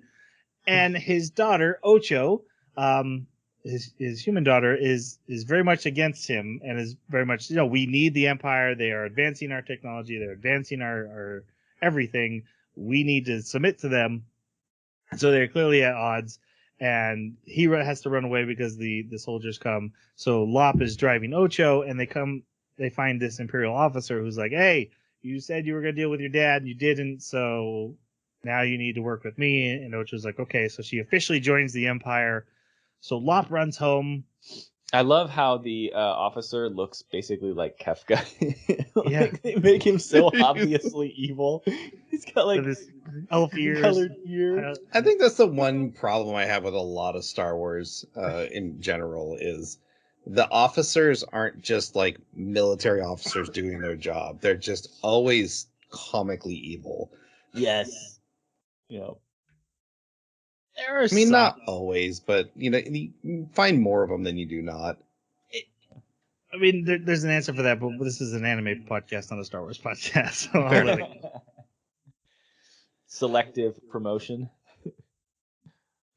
No, okay. So Star Wars is based on like Flash Gordon, right? That George Lucas grew up watching old serials, and in Flash Gordon, the villains are mustachy, twirly, evil, and Flash Gordon is brave and blonde and beautiful, and clearly a hero. And the surface, especially of Star Wars movies, is that the villains are identifiable in the wink of an eye, and so are the heroes. You look at Luke Skywalker; he's dressed in all white; he's a hero. You look at an Imperial commander, you see a Nazi uniform, and you know he's a villain. Darth Vader walks into a room, you don't have to guess what side he's on. That's intentional. Now, in later stuff, there has been like books about like, hey, what if an Imperial officer felt wishy-washy about the stuff they were doing? How did people feel about, wait, the Death Star blew up a what? A whole planet? Are we bad guys? Well, actually, that's one of the funny things about it. Not to get too far into the off the topic, but like a lot of the core worlds that were in the Empire, they were just living their normal daily lives. It was like, oh yeah, there's war off in the Outer Rim. That's fine. Yep. So I guess my point is there is Star Wars content that has come out that has looked a little more into the gray area, or the, hey, maybe they weren't as bad, even though they were on the bad side. But in the movies, it was very much intentional. Guy walks into a room or scene, and you immediately know good guy or bad guy. Or undead guys sucking the life out of young people. Our fearless leader. So Ocho joins the Empire. She also cuts her hair and wipes blood makeup into her eyes. If I remember correctly, cutting the hair is a symbol of giving up on the afterlife or something like that. Like it's really, really big. It's not just cutting your hair because you've changed your lifestyle. Yeah, this was clear. Clearly, there's something big going on. I don't. Yeah. I hadn't heard that, but that would make sense. It may also be. I remember also reading that it's a sign of a connection to your parents or respect to your parents. I remember that being the case too. It's like your fingernails and your hair. If you cut them, you're dishonoring your parents, something like that. That would Ancient make a lot customs. of sense. Yeah. Mm-hmm. So Lop returns home to ask her father for help. Most of his men have deserted, have left. And she's like, "Hey, I want to bring our family back together. I want to save our family. What can I do?" So he takes her and he passes down the customary special weapon This that they scene is so beautiful. It's like wonderful. It was animated so gorgeously. Not just that, but like what he says, I love what he says. He says, I need to apologize to you because I might have preferred my real daughter over you, and I may have wronged you by doing that because you are just as much my daughter, even though you're not my flesh daughter. And just the way that he said it, the way they wrote it was so elegant and heartwarming. Yeah. Very, very cool. Well done. He also explains this weapon came from a Jedi that visited their planet and gifted it to their family, and that they've used it as a symbol of their family since that time. And he gifts it to Lop. It's a lightsaber. Crazy. Who saw a special lightsaber? Weird. One of these stories. Yep. And then he tells her, like, you stay here. I'm going to go meet with Ocho and talk with her. So he takes a bunch of men and he leaves.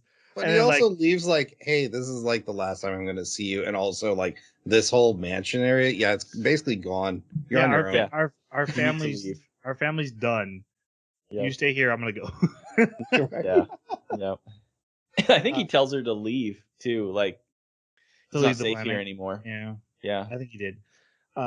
There's an explosion at the Imperial facility where he is. So she jumps in the speeder, which she had abandoned, but now it's back. Yeah. And she has the raddest Mary Poppins umbrella ever. Oh God, yes.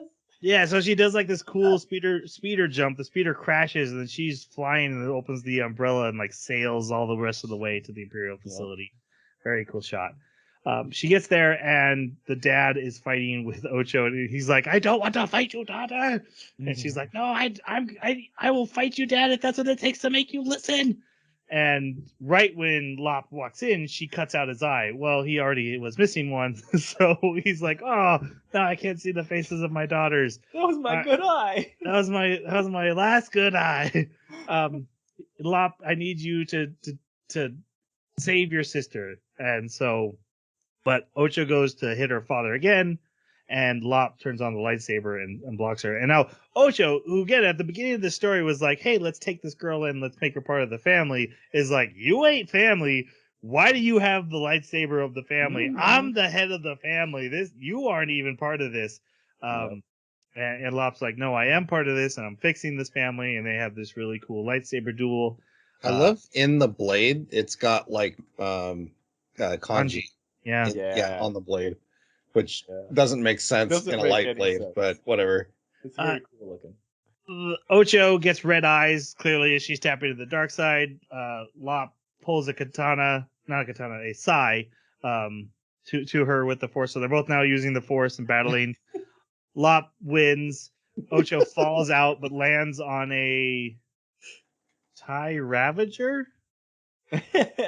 You know this. A TIE transport and runs away. And so Lop will continue to fight to save her family. Then, Okay, so there's obviously some silly stuff in here, like the kanji and the blade, the fact that they both happen to be force sensitive users at the right time. at the right time, and everything. The vehicle, and yet still, the story to me was very poignant. It was very clear. The message of their family and also of their values, and that story of, the one who, like you said, Troy, she initially wanted this person in her family, but now that this person is actually stepping up and is going to wind up being the head because she sucks. And she cannot be the head. She's a bad person. It's a good story, and I don't think it gets old. So yeah, this one was one of my favorites. No, this one was pretty good. I did enjoy this one a lot. Yeah, some stuff didn't make sense, but yeah, it felt very. This is not Planet Japan. Yeah, yeah. It gives me Rurouni Kenshin vibe because that dealt with a lot with British colonization too. Yes. And I love that in Japan the empire isn't Nazi Germany, which that's what the kind of the substitute for us is, but it's British colonization. I do love that. This is my son's favorite one. This is at the end of this one, he had his lightsaber out. He was ready to become a full-on Jedi. And it's a hype machine. This episode is a hype machine, and a lot of them are, but this one does a really good job. When it doesn't look like it's going to be as impressive as maybe the Duel or some of the other ones, but it really comes out swinging at the end. It's good. It's a good one. All right, our last one, Akakiri, which is Japanese for red haze. Again by Science Saru, so this is the same group that did the TOB one.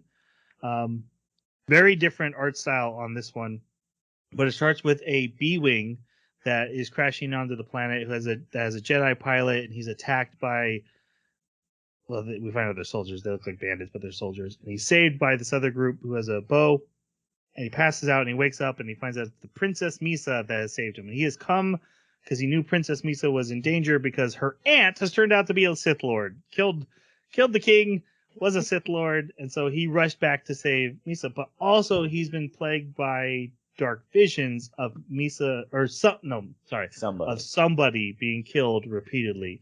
And so that's actually why he loses his first fight with the soldiers, is because he's doing fine. And then he has this vision, and it's so debilitating. It makes him like take a knee. Mm-hmm. He can't control when the visions hit, and he's here because of them.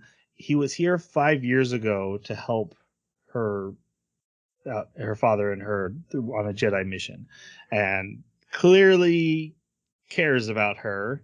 Mm-hmm. And along with her is her two bumbling guides. Very, very classic throwbacks to not only R2 and C-3PO, but to Forbidden Fortress that Star Wars was based on, the two bumbling guys in there. And he's like, why are they here? What do we need them for? And like, no, we can't travel back to the Royal Palace without them. I'm banished and we killed on sight. So they basically trek across the country, smuggle, hide, bribe, whatever they got to do to keep getting.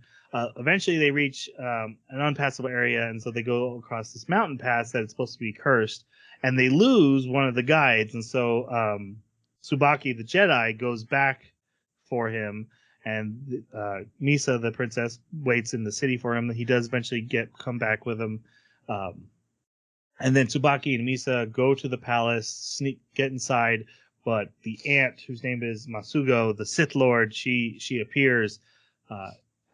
He tries to fight her, but she overpowers him. He starts getting the visions again, and she captures Misa. And then when he comes out of the vision, she's like, "Hey, the Jedi are weak. You should join me. You should use the dark side." And he's getting angry. His eyes are turning red. He's clearly starting to give in to the dark side. And these soldiers start attacking him. He just starts slicing them down. And the last soldier, he just goes all out and hits him. And it's the soldier from his vision, but it's not just a soldier. It's Misa in a mask. They snuck her in. And he has killed her. And then the Sith Lord is like, "Hey, we could save her together with the dark side, and you could serve me." And he's like, "Okay." So they do, and they bring her back to life. And then he joins Masago as her apprentice, and they leave, and that's the end. Dark way to end the whole anthology. But what do you guys think of this one? The animation style was a little jarring. Especially coming off the last few.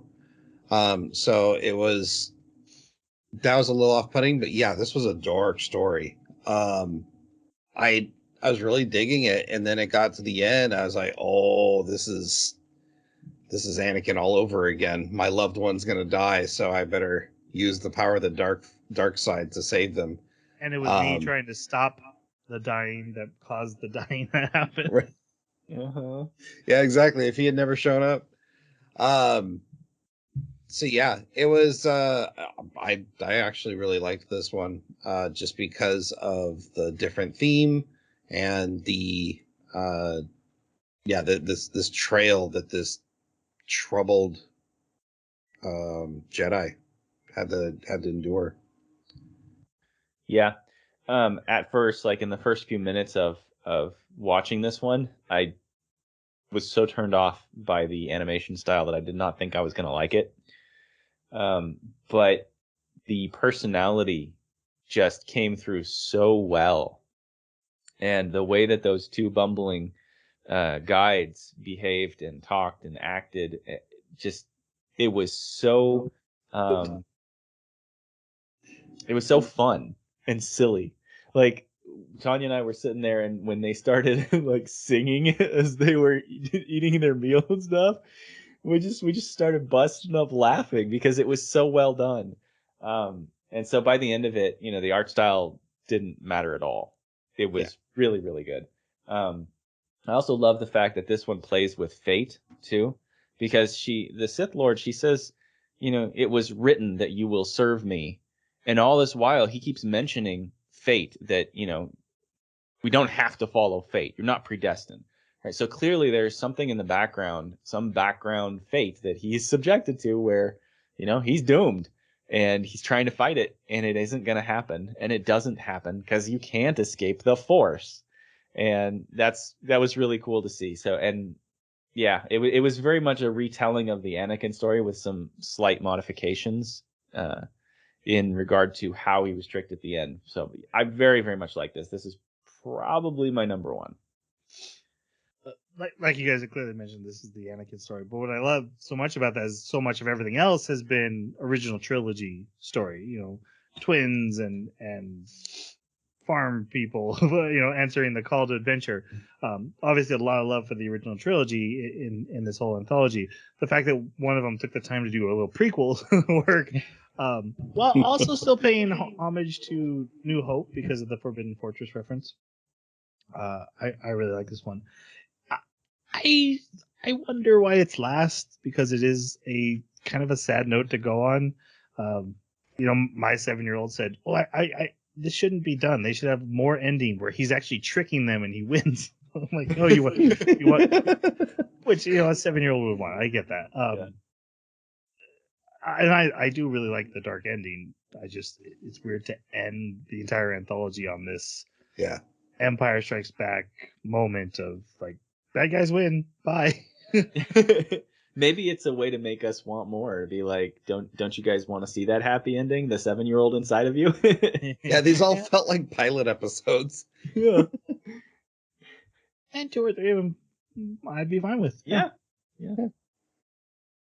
All right, let's go on to our final review. What'd you guys? Who wants to go first? I'll go first. Like I said at the beginning, this was really tough to as a package give it a number, because a lot of these stories felt so disconnected. It was almost like watching 9 individual movies. Objectively, if I were to line them up and go, I'd probably give it a 3. But I think the strong points and the strong episodes really won me over as a whole, which kind of gives me a bit more subjective hand wavy to some of the other stuff that I didn't like.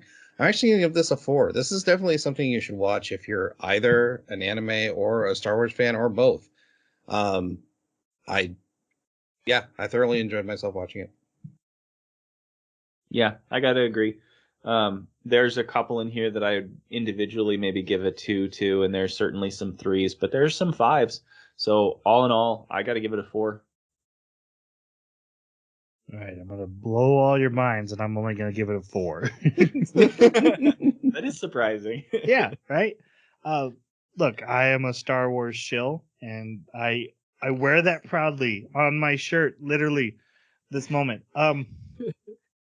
But this is a side project. This is hey, everyone seems to really like anime, and Star Wars' brand isn't going up these days. Well, I guess it is with Mandalorian, but let's get more people in. What else? What other avenues can we tap into? It's a very Disney corporate way of thinking. But like I said, anime Star Wars has been something I've wanted for a long time. I remember reading about it was being translated into manga and seeing Princess Leia in manga form and being like, oh, that's amazing. I want to read that so bad. I want anime Star Wars as a kid. And then here I am, getting older and older, old man, and it's finally happened, and I'm not looking the gift horse in the mouth. I'm happy for what I got, and I would gladly take another season, not because I like anthologies. There's a lot of imperfections here. There's also none of this is important. None of this needed to exist. And that's true, but I am appreciative that it does exist, and I find it really fun, and I love how much my 7-year-old loves it. There's not a lot of anime we watch that he gets to watch, and a Star Wars one, good clean content, nothing wrong with him watching any of this stuff, and watching him get hype about Star Wars is cool for me. So 4 for me. All right, our next anime, like I mentioned before, is Neon Genesis Evangelion episodes 1 through 13. This is Jeremy's retro pick, his rule free, something we've never discussed before, but it's not really current. So we are taking on one of the big dogs. Woof woof. One of the biggest dogs. Like we did Cowboy Bebop, and this one's even more. Luckily, we're not going to get into all the meta, super bizarre stuff that happens at the end of Evangelion, but I kind of wish we were, but yeah, I know. we got our one episode rule for this one. At some maybe we should do something where we all just watch the final episode, not end of Evangelion, not the movie, but the final episode, and just how out of this makes no sense it is, with no context, with like no from 13 to the last episode 26 or something. Have you ever seen it before? I have not. It's been so long, and I don't think I ever finished it. I think I only got through the first half. Context barely helps with the final episode. Really? Just so you know, which is why I'm saying maybe we should watch it just to be like, what happened? What was that? I'm up for that. That would make. Maybe we should do a 14 mini episodes. episode for that. Okay. Okay. Yeah. Okay. We can do it that way. All right.